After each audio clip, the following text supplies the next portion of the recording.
شهادت یه مفهوم اینجوریست، ظاهرش که نگاه میکنید ظاهر دردناکی داره، تلخی داره،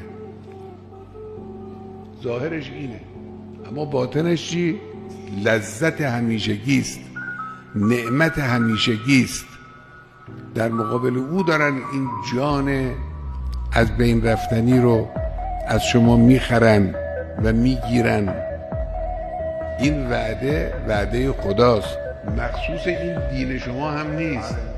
این وعده رو خدا در کتاب‌های آسمانی قبلی هم داده. وعدن علیه حقا فی التورات و الانجیل و القرآن. شهادت اینه. این جانی که من و شما داریم همون یخه. این داره ذره ذره میره دیگه، مگه نیست اینجور؟ ذره ذره داره تمام میشه. هر یک روزی که میگذره یعنی به قبر داریم نزدیکتر میشه.